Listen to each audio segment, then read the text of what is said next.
Welcome back to Animal Crossing New Horizons. I'm Dear Darling, and shall we see what's going on a lovely little rainy island here of Fawnhollow today, where we've, well, I don't know, I guess I got some interesting stuff to talk about. I had a hospital appointment earlier today. Nothing wrong.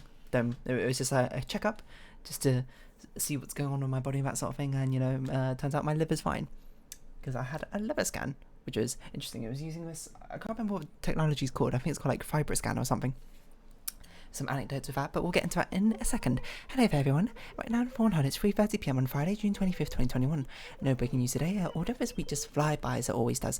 Time in memoriam, time has always been flying. What does that even mean? I don't know. Anyway, yeah, this morning I had a liver scan appointment just to make sure my liver's fine. I forgot I had this megaphone. How adorable. Probably the cutest thing I've ever seen. Dear Touchdown, you like clothing I sent? I bought it for myself, but then it got super duper mega swelly, and I just wasn't the same one. Oh, we've definitely had this letter before. I recognise it, but don't sniff it. Apparently we already got our 2 presents ready. Football shirt. Fair enough. So we know Kix Zava's today. Maybe he's got ice skates. I don't actually know if that's a thing he can sell, but a perfect gift for me. Thank you very much. But yeah, I had a liver scan. Have you know, my liver has a regular amount of scarring on it and is only slightly more fatty than perhaps the average liver or something. So, in the words of the person who ran the operation, not operation, but the procedure, she was like, nothing to worry about. And it was cool. The more interesting part was like this weird technology they used, which I don't know how recently it was invented. I wish I asked her. But it was made originally by like a cheesemaker to test the consistency of his camembert cheese, and then he had like a gastroenterologist.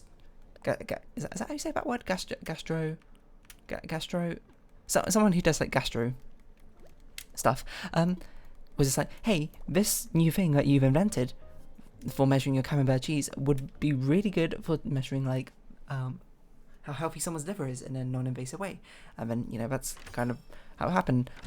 I don't know if it's actually something similar to ultrasound or not, using similar technology or that sort of thing, but it kind of feels similar. And yes, I have had an ultrasound as well in very strange situations and all that. But what it basically is she puts this like cold gel on you. I don't really know what the cold gel does, to be honest, but all of the technology in that sort of specific field, they use that same thing. We had a Nook mission. We'll just go do that now quickly. Or use that same sort of cold gel, then she gets like this little like pen tool thing. She holds it up to your, I guess where your liver is, and it's sort of just like it kind of feels like, I don't know how to describe it, because it's different about ultrasound, which just feels cold.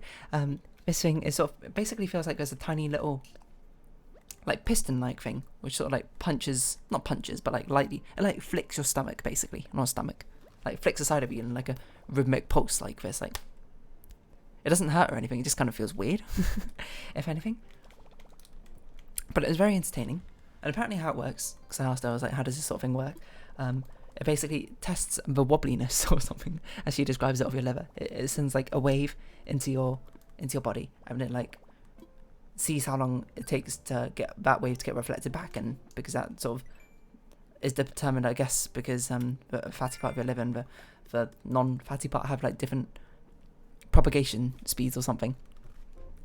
So it tests how long it takes to get back, and then something like that, and then she gets like charts or displayed on the thing and like numbers being like, oh, this is what it means. I looked at it and I was like, I don't really understand, but she was like, oh, it takes like a whole range of readings, and the most important things is interquartile range of a mean, and I was like, I understand that part of a scan. Oh, I just realised it's raining. Oh, I'm gonna have to set up flowers again. No, we should find an autumn path, an Animal Crossing autumn path. Hello Mira, hello Audie. And it was kind of cool, but the most interesting part was where she was like, I was just like, this is really clever technology. She was like, yeah. And then how she told the story, basically how it was invented by someone who's looking to test the consistency of his camembert cheese in the first place, which is strange.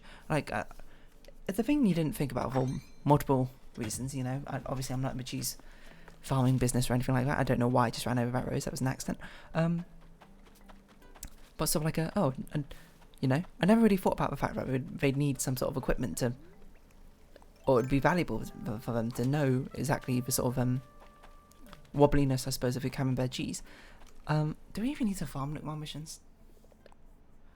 Hit rocks, buy things, hot item. I guess we'll do a hot item. Let's see what it is. We'll put stuff away.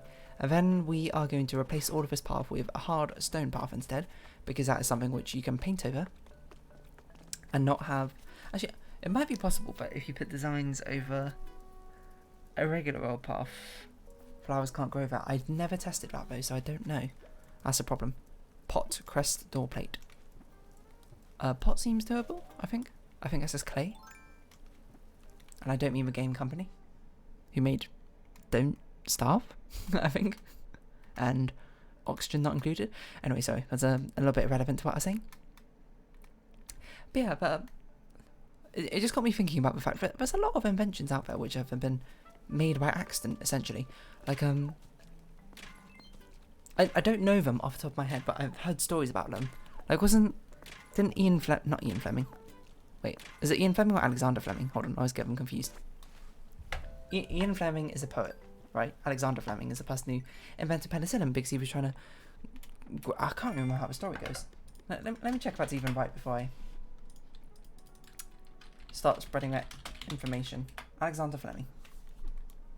Best known for discovering penicillin, but he did it by accident because he was trying to grow something for something else. He was investigating the properties of staphylococcus. I don't know what on earth that means. Before leaving, he inoculated staphylococcus on culture plates and left them on a bench in the corner of his laboratory. On his return, he noticed one of the cultures contaminated with a fungus, and the colonies surrounding the fungus had been destroyed.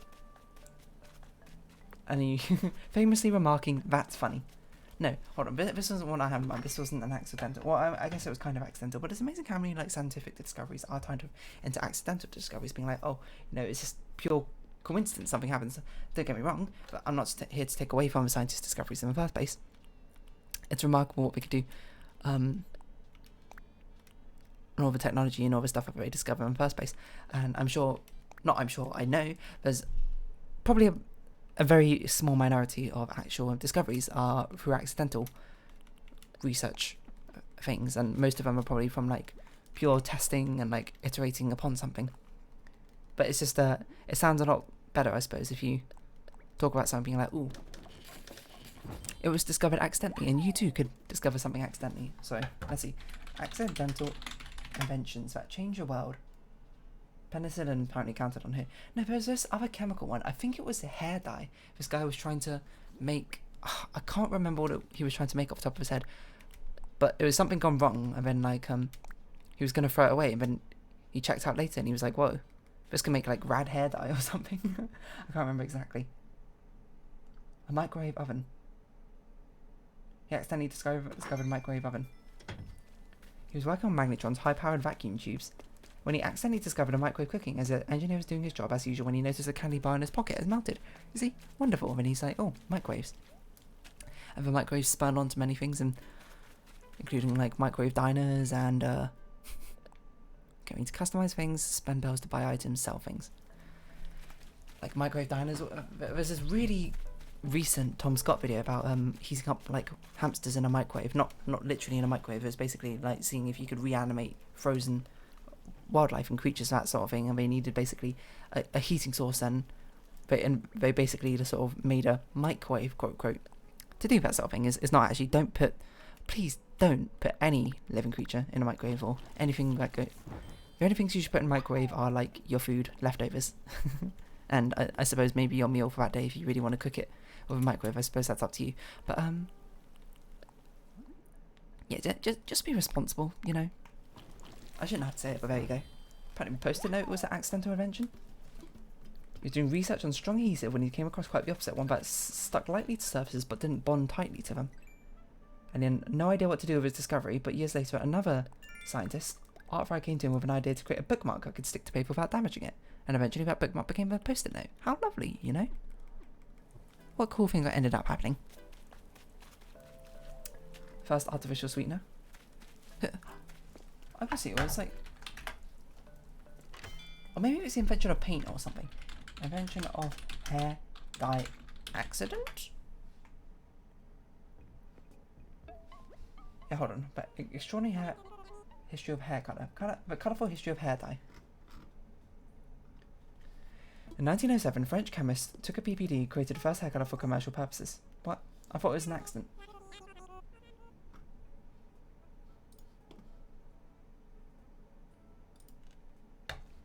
Hold on. Discovery? Not much changed until the 1800s when English chemist William Henry Perkin made an accidental discovery that changed hair dye forever. This is what I was thinking about.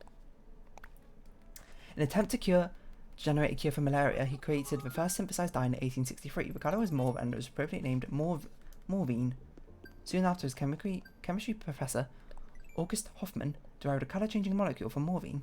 And it means the foundation for most permanent hair dyes today. Something like that, you know? It's amazing what gets accidentally invented when you're trying to invent something else.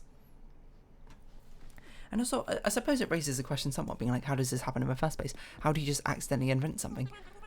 Like, surely, like, if you were, like, inventing a cure for malaria and you accidentally cured, like, a different disease, you'd be like, oh, I can sort of see how that happens. But definitely, like, overlapping fields in the first place, aren't they? You know? You're trying to cure something when you accidentally cure something else. To the layman, that sort of seems like, that seems perfectly reasonable, how that accidentally comes about. But how do you go, like, oh, I'm curing malaria to I've invented a hair dye? I know it's not quite that direct, because actually it goes through a few more hoops, because I bought the wrong thing. Ah, well, whatever. Let's go find Biscuit and Claude, so we can give these presents to him. And we finished laying down this path, right? I hate how wet this sounds, when really it should sound like pum pum pum pum, like a hard running noise. But what can you do about it? We should try and also find a fallen leaf sort of path. I think that's what we'll do today. Actually get around to doing it slowly but surely. But it's crazy that you go like trying to cure malaria and then you accidentally. Oh yeah, I was saying it's not like, oh, he accidentally straight up invented a hair dye. It was as he accidentally discovered a chemical which was used as a basis for inventing modern hair dyes or that sort of thing. So it's not quite the same, but it's along those sort of lines where you're just like, what? How does this happen? That's weird, you know? It's weird. Do you think it's weird? What are you wearing, Lily? I've never seen you wear that before. I didn't actually mean... For some reason I thought Biscuit lived here. It's because Claude used to live here, that's why I walked into here. Biscuit doesn't live here, Biscuit lives in the top left, I forgot. But he's not in. I forgot Lily and Biscuit have switched houses mentally. You know what we could do? We could replace these paths with like a river, you know? And it'd be like you're walking through like a mini stream or something to fit the water thematic. And then the one over the river could be like a little spring theme path, I don't know. Sorry about that little pause, but now we're back. We're talking about accidental inventions, and I can remember because we still got it up here. But what this is really doing is, order your back in your house already. Wow, it's reminding me of a book series I used to read called 20 Questions That Kids Ask, and we often. One of the things that we covered actually quite often was like accidental inventions, like yeah, and it's jogged my memory because I've got the Google page open. Like crisps, or otherwise known as chips, potato chips in America, were accidental inventions, and I remember this is because some guy ordered like some finely cut potatoes, maybe potato au gratin or something from a restaurant, and then you know he just kept getting like more and more irate because he was just like, these aren't thin enough, cut them thinner, and the chef, you know, finally was just like, all right, fine, I'll cut them as thin as you want, and then he basically cut them like ridiculously thin, thinking that the customer would not like it, and then somehow he was like, oh, you know, these are delicious, like fry them or something. And then crisps were invented? Something like that. Okay, maybe I don't remember it as well as I remember. As well as I thought I did. But it's something along those lines, and it's not too far off. Probably. There's Biscuit. There's Claude. Oh, perfect. Let me give you stuff.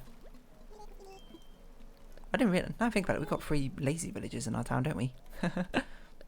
And the other one on here I remember was Ice Pops. It was some guy... I can't remember what he was doing, but he left like sticks randomly in like a cup of water next to his like on a really cold night. And when he woke up, he was like, "Oh, it's frozen over," and he was like, "Oh, this can make a really good snack." Or like a little treat if it had some. Oh, you're itchy. Take that, Biscuit. As we catch a flea for you. And for some reason that lifts our friendship level from you. That's the least we could do. Here's a gift. Yeah, but he like left it. What if we just gave you the flea as a present? That'd be so weird. What was I gonna say? He left it on his nightstand, and it was a really cold night that night, so it, like, completely froze over, and he just like pulled it out, and he was like, oh, ooh, I did not mean to do that. I'm very sorry, Amelia. Hopefully you didn't see it was me. Well, vitamin D. I suppose seeing a flower soak up this rain almost makes this weather worth it. Hitting them with a net makes them stop thinking. I had no idea that was a thing. I don't know how I use this information, but I guess it's cool. Anyway, now we are going to replace this stuff with, we're going to pave over everything as we try and find an Animal Crossing Autumn Path. Sutton Path, as I like to type it, apparently. We'll see what autumn paths people have about. Start construction. Autumn path borders. Ah, that's an interesting one. It's just got autumn leaves along the side. I'm not sure if that's quite what I want, but they look nice. This looks like quite a nice one. It's just like a dirty path. Sorry, not a dirty path, a dirt path. Autumn style. 8 must-see autumn paths. Great fall idea paths. This one kind of seems like what I want. I want one with like fallen leaves scattered across it. So that looks pretty good. The path of fall. Literally scattered leaves. Candy corn path. No. It's not what I want. Below there's one by Trenat Barnes 9 he made with sweet fall leaves. I do like this one. I do like this one. Ooh, Halloween path. That's quite nice. What's this, a mushroom one? A mushroom plank path? This is a blog post by Ladies Gamers. About a little different autumn paths. So you can't see what I'm doing, so it's probably not very interesting. I'm sorry to say. Probably should have done this off camera. Okay, I think I'll go with this one. I quite like this autumn path. Seems simplistic. We might not even need to, like, overlay it on a path. Now I'm looking at it. But for now, we'll just sort of save it, I guess, here. If there's a little section. It's X, right? I would like to access a custom design portals online, and you can use it yourself if you so desire. And if you don't, then fair enough, I guess. I will just have a quick glance over at the area, over at the new designs. Once it loads up, looks very nice. Like by Trainer Barnes 9 on Twitter. Or is this Instagram? It's on Twitter. That's credit where credit is due. 2808 92 77 779 303. And presumably this will give us some very nice autumn paths to use, and unsurprisingly, people who create nice versions of paths and stuff and designs often have many other ones which also look nice. But we don't need your Christmassy ones, although that is a nice idea. Ooh, a winter pond. A fall pond. What a cool idea. But no, I want your love and I want your revenge. Do we want a plain one? No. We want a full one. This is a bottom right. Save. It's going to be a little bit inconvenient to save all of them, but we've got the bottom right here. Overwrite it. We want to overwrite design pattern. And we'll do the same. And now, you know, hopefully this one doesn't look so strange in the snow, so we might just be able to put the design down itself instead of overlaying it on a path, which might not look so good. I don't know. We'll have to see for ourselves and judge that when the time comes to it. But for now, we're just going to sort of put these down and see what it looks like. The thing is, it might look strange with no grass. It might look strange like during the winter months or something, which then we might have to consider putting it down on a path instead. But for now, we'll just download these and then we'll see where we end up. Middle one looks exactly the same as plain middle one, I'll be honest, but what do I know? I don't have a discerning eye for this sort of thing. It is still a shame we can't edit them, but you know, what can you do? So what we're going to have is we're going to have these nine slots for the main path, and then the other 6 slots can be like other custom designs, which are appropriate for the situation, the location. Can you send me the location? I'd like to rearrange my designs as well to make a bit more sense, because we don't need any of these starting designs like over here. We don't need these rock paths anymore, or either. But alas, what can I do? What did I choose? Probably this. And then we'll be able to implement these hopefully, and it'll look very nice. This person's also got a nice middle sort of section where you can use the middle of a path, like a little hole. I don't know if I quite want to do that yet, but I'll consider it. Ah, you see, if we put this overlay this on a path, the problem is we're going to lose out on these little mushroom things, which is actually one of the reasons I chose this one, because I was like, I want these little mushrooms in there. Close the design portal. Thank you very much for your design, Evan. You know, some other day we'll find these other paths and choose something to decorate the rest of the stuff with. But let's just see how it looks overlaid onto the dirt for now.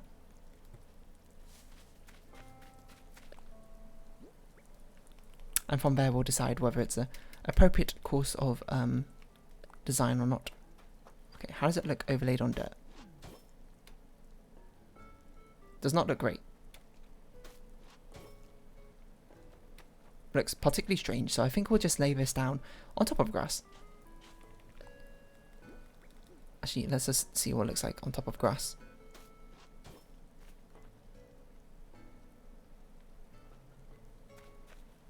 I think it looks fine. Oh, it doesn't line up properly. Oh no, it does kind of. Oh, it does line up. Yeah, I think it looks better. It probably looks a bit better with the autumn grass, but obviously we can't change that sort of thing. But it's certainly better than laying it down on top of a dirt path. And probably stone would look even worse, because you definitely don't want stone peeking through.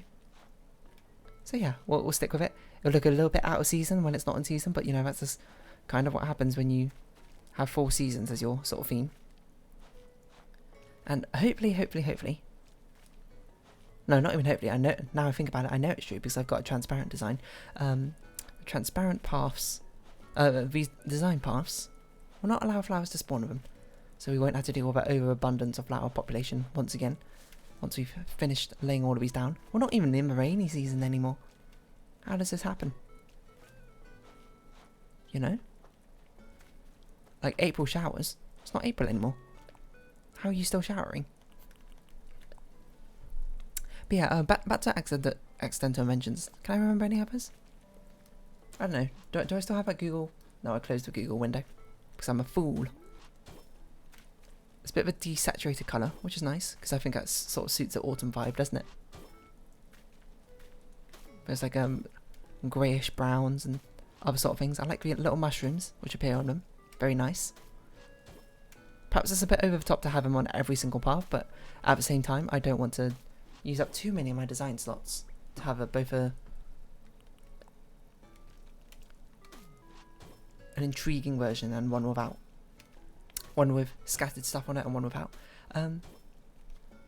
If we end up having spare design slots later on, maybe I'll end up changing them up a little bit, but for now we're just going to have a very busy looking path with everything on it. Make me one with everything. You know, like that old Dalai Lama joke, which someone actually said to the Dalai Lama and he didn't get it, which I actually found hilariously amusing. I feel like most people would, you know. You tell a joke about a person when she's famous for it, and then he doesn't get it. Right now I'm just trying to block out the spaces where the middle section goes. And that looks correct to me. So we can put this middle section in a little bit easier. Not like easier, but just like the mental overhead is a lot more manageable in that sort of sense. And it might look a bit strange now, but it looks very nice, I'm sure, in the autumn. And that's the important part. If they're seasonal based, you want it to look the best during its actual season, rather than elsewhere. And luckily for us, I missed out a right path here, for some reason. Because the design isn't overlaid on a path, Although it doesn't actually look all that bad, I will be honest.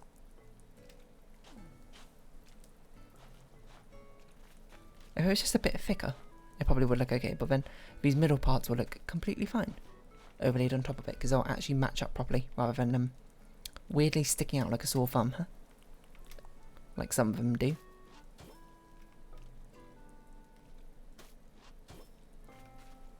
Kind of. The corner's not quite right, but there's not really much you can do about that, is it?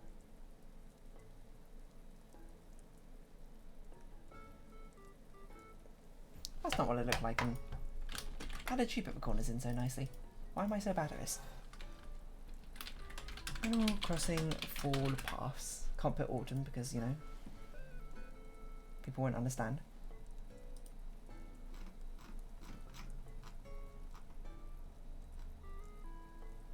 Why do her corners look so much nicer? Oh no, her corners do jut out a little bit. She just doesn't have many of those middle sections. Okay, fair enough. There's not really much you can do about that unless you want to make a different middle section for every single different type of connection, which I'm going to tell you, not willing to do. So you'll just have to sort of look past the potential errors in decoration and, you know, just enjoy it for what it is, which is a very lovely looking autumn path, which we didn't even create, and I will take no credit for.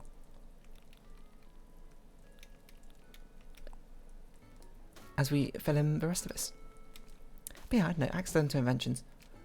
I don't know what, like, what if you, like, accidentally invent something really embarrassing? Not like the thing you invented is embarrassing, but like the way you discovered it was like really embarrassing. You're doing something like, you're engaging with some very private interest of yours, and then you accidentally discover something like breathtakingly amazing, which would like literally change the entire world. Like you discover some ridiculous cure, and what you were trying to do is you were trying to, like, I don't know, make anime cat girls or something. You might say that's a very noble cause, which is fair enough. You were like, oh, I accidentally discovered the cure for cancer. Oh, how did the story come about? How did you just accidentally stumble across it? I was making anime cat girls. What, sorry? You know, I just threw some chemicals together, and, you know, it just kind of worked, and it just reacted to themselves in that way. Yeah, but we kind of need a story behind us. We gotta know how you actually managed to do it. Can we actually put paths on top of a buried fossil? We cannot. You know, it's not as good as a joke as I thought it was. I'm not as good as a comedian as I thought I was. Actually, I don't think I'm a very good comedian in the first place. So that just means I'm like an anti-comedian. What's that, anti-comedian? They tell jokes so bad that people, like, actively get happiness sucked out of them or something. But not like in a depressing way, more like in a reverse of laughter way, which I guess is kind of crying now I think about it. I don't really want to be an anti-comedian, the more I think about it. Before I was like, haha, mood. But now I'm just like, that sounds kind of bad. But yeah, we'll finish up this vertical path, and then I think we'll call it a day here as we round this off. And finish off our little Animal Crossing path decorations. Stuff we should have got around to ages ago and never really did. And who knows, maybe it'll change again, once again in the future. I don't know. Is it me, or does the design colour look different on the ground than it does right now? Oh, it's probably because today is cloudy. Makes it look a bit more washed out, maybe? I don't really know. That's not really how colour works the more I think about it, but, you know, colour paint is subtractive. Colour light, that's additive. Do you think that's relevant here right now? Not really, but I just thought I'd say it because it makes me sound smart. But yeah. Yeah, I know, accidental inventions. I wonder what my most recent accidental invention is. Kind of weird. But yeah, all of that from a liver scanning technique accidentally invented just to measure the wobbliness of camembert cheese, I suppose. So if you have been watching, thank you very much. I've been Animal Crossing New Horizons. I've been Dear Darling. Likes, comments, description, shares are greatly appreciated. Join me Dear Darling Discord down description below. And follow me on Twitter. I hope we can see each other again. But for now, it's our farewell. So until next time, bye bye for now.